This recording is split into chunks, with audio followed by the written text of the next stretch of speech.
अम्मी अब ठीक तो है ना? क्या हो गया था आपको?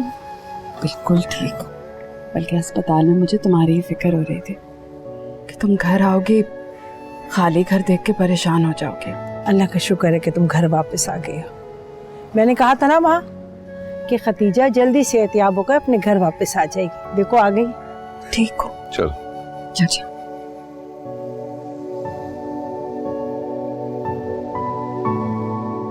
चाचा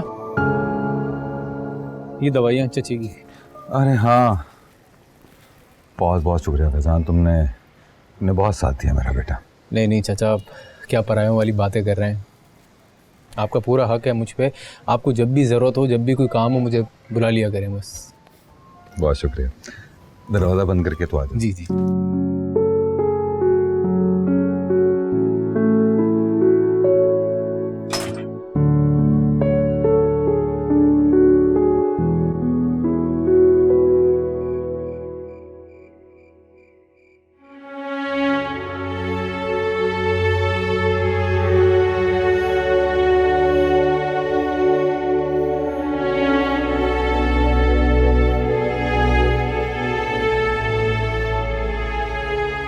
खदीजा सो गई?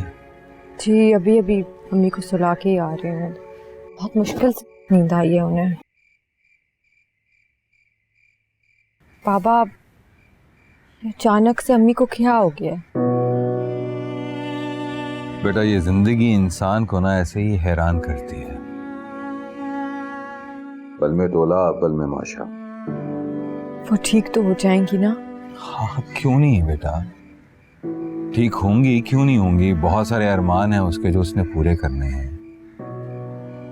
तुम्हें ऑफिसर बनते देखना है, तुम्हें दुल्हन बनते देखना है।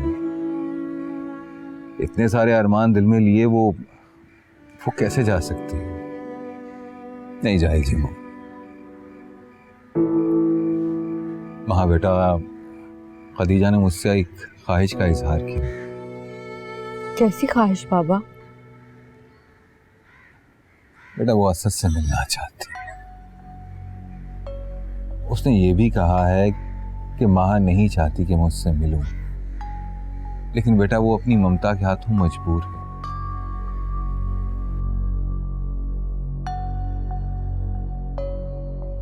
तुम मुझसे नाराज क्यों हो रही हो? मैं तो तुमसे पूछ रहा हूं कि तुम्हारी माँ की ये ख्वाहिश है, मुझे उसको पूरा करना चाहिए या नहीं? बाबा आप मेरा जवाब जानते हैं। देखो माँ, तुम्हारा और तुम्हारी माँ का असद को लेके जब भी झगड़ा हुआ है, मैंने हमेशा तुम्हारा साथ दिया कि नहीं दिया? हाँ तुम अच्छे से जानती हो बेटा, जब असद पैदा हुआ तो तुम्हारी खाला का इंतकाल हो गया। तुम पैदा होने वाली थी, लेकिन खदीजा ने अपनी सेहत का ख्याल नहीं किया बेटा, और असद को गोद ले लिया, क्योंकि वो उसकी बहन की आखिरी निशानी थी। नजीब भी असद को छोड़कर चला गया, लेकिन जब नजीब ने दूसरी शादी की तो असद को लेने आ गया। तुम्हारी माँ ने अपने दिल पर पत्थर रखा बेटा, और असद को भेज दिया उसके साथ, उफ तक नहीं किया। और फिर नजीब ने कभी दोबारा असद को तुम्हारी माँ से मिलने भी नहीं दिया। मैंने वो तड़प, वो तकलीफ देखी है बेटा तुम्हारी माँ की आंखों में। ये सब भूला नहीं। अगर आपको सब याद है और आप कुछ नहीं भूले, तो आप ऐसे लोगों का एहसान क्यों लेना चाहते हैं जिन्होंने मुड़ के कभी हमारी तरफ देखा भी नहीं? क्या फायदा है ऐसे लोगों का एहसान लेने का? तुम्हारी माँ की खातिर बेटा, सिर्फ और सिर्फ तुम्हारी माँ की खातिर। तुम जानते हो कि इन सब बातों के बावजूद अगर तुम्हारी माँ किसी को याद करके रोती है तो वो असद है। हो सकता है कि असद को मिलने के बाद, उसको देखने के बाद जिस दर्द से वो गुजर रही है, शायद उसमें कुछ कमी आ जाए बेटा, सिर्फ इसलिए।